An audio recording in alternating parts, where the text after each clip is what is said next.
In 1937, Adolf Hitler's chief architect, Albert Speer, invented a concept he called the theory of ruin value.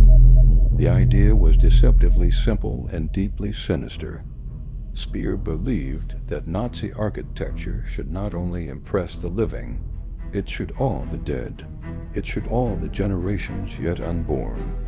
He designed buildings so massive, so monumental, that even after 1,000 years, even after they had crumbled to dust, their ruins would still inspire reverence, not love, not hope.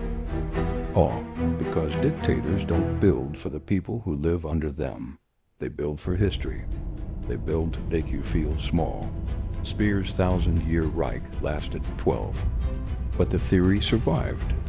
From ancient Rome to fascist Italy, from the Soviet Union to North Korea today, the architecture of control has one purpose: to transform power into stone and stone into submission. This is the story of how tyrants build and what they're trying to build inside you.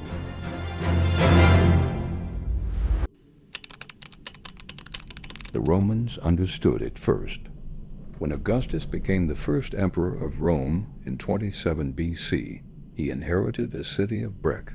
He left behind a city of marble. It wasn't vanity, it was strategy.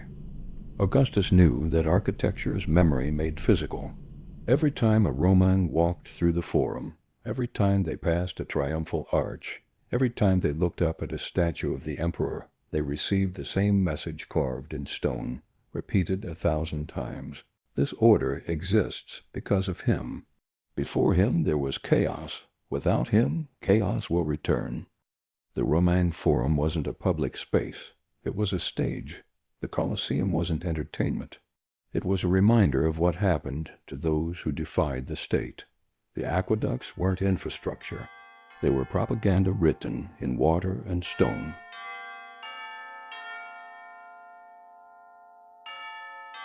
Augustus didn't invent this. The pharaohs of Egypt had built pyramids to assert their divinity. The Persian kings had carved their victories into mountainsides. But Augustus perfected the formula. Build not just for your reign, but for eternity. Make your power feel inevitable. Make resistance feel like fighting gravity. That blueprint marble, symmetry, intimidation would be copied for 2,000 years. In 1922, Benito Mussolini seized power in Italy. He looked at ancient Rome, its ruins, its legends, its imperial glory, and saw his future. Mussolini didn't just want to govern Italy. He wanted to remake it. He drained the Pontine Marshes, a project the Romans had attempted 2,000 years earlier. He built an entirely new district on the outskirts of Rome, the EUR. The EUR is fascist architecture distilled into white marble, straight lines, square arches, empty plazas designed for mass rallies, buildings that weren't meant to be lived in, but to be looked at. There's no warmth in the EUR, no curves, no human scale. Every angle is sharp, every surface is cold. The buildings don't welcome you, they judge you. This is geometry weaponized. Meanwhile, in Germany, Adolf Hitler had found his own architect, Albert Speer. Speer took Mussolini's formula and pushed it to megalomaniacal extremes. His plans for Berlin, renamed Germania, included a great hall so vast it would have held 180,000 people. The dome alone was 16 times larger than St. Peter's Basilica in Rome. None of it was built. The war consumed Germany before stone could be laid. But Speer created something else, something perhaps even more powerful, the Cathedral of Light. At the Nuremberg rallies, Speer arranged 130 anti-aircraft searchlights pointing vertically into the sky. They formed a luminous cathedral walls of light miles high. No stone was used. No building was ever constructed, but the effect was pure architecture. Light as stone. Space as power. Leni Riefenstahl, the Nazi propagandist, filmed it. The footage shows thousands of soldiers standing in perfect formation. The searchlights rise above them. The crowd is silent. And in that silence, the message is unmistakable. You are not an individual. You are a molecule in a river. The state is the current. Resist, and you will be swept away.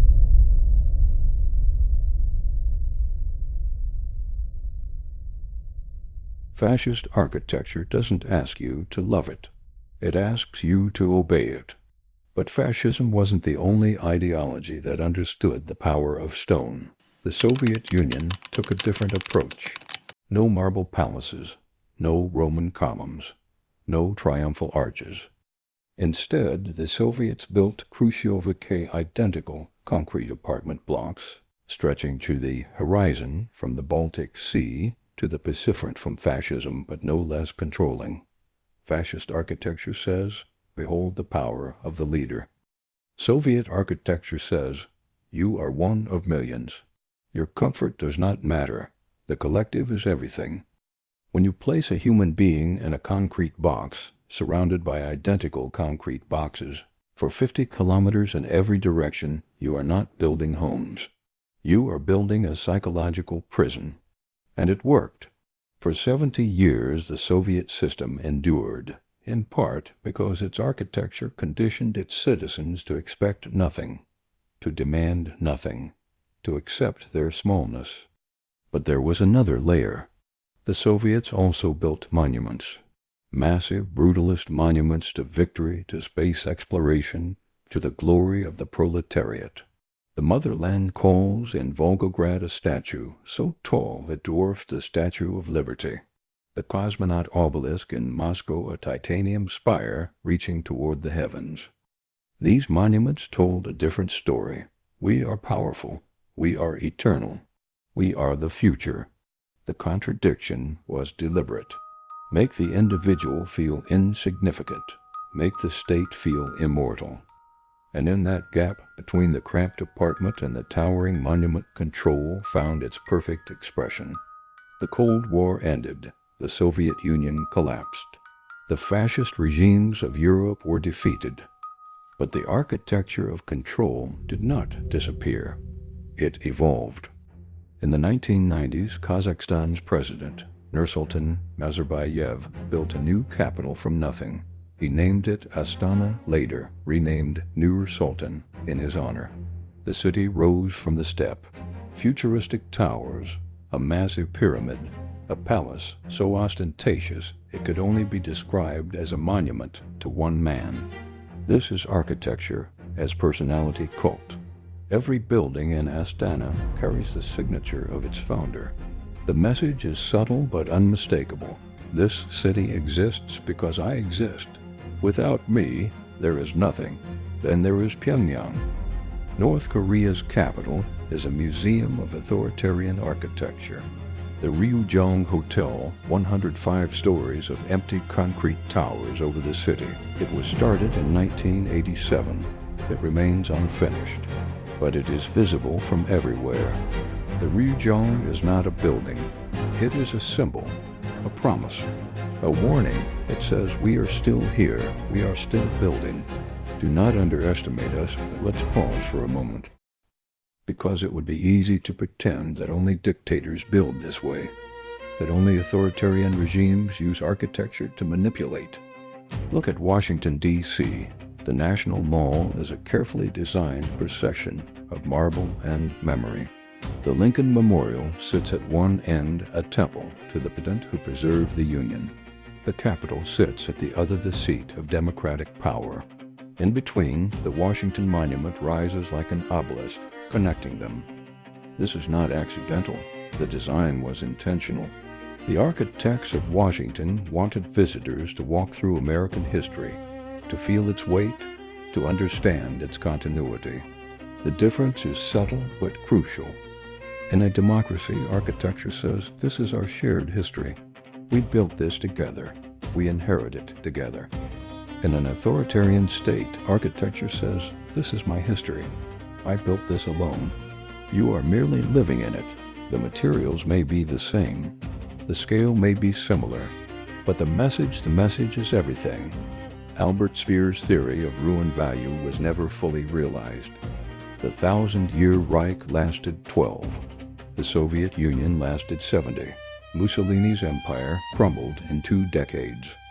But the ruins remain. Walk through Berlin today, and you can still find Speer's street lanterns. They were designed to last 1,000 years. They've survived 80. Walk through Rome, and Augustus's marble still gleams. 2,000 years later, the Forum is a ruin, but it is a ruin that still commands awe.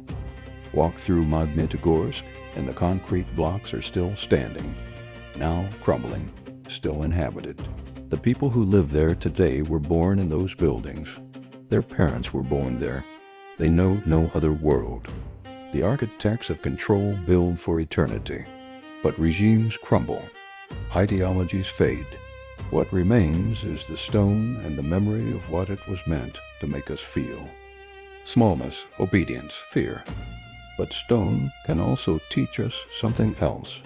When we look at the ruins of Rome, we don't feel awe for Augustus. We feel awe for the civilization that outlasted him. When we look at the decaying monuments of the Soviet Union, we don't see the power of the state. We see the endurance of the people who survived it. The question, then, is not whether the next empire will build monuments. The question is, when you walk through them, will you recognize what they're trying to build in you? Will you feel small? Or will you remember that stone, no matter how massive, was laid by human hands? And that what human hands build, human hands can also tear down. If you found this video compelling, consider subscribing. We dissect history, ideology, and the hidden systems that shape our world.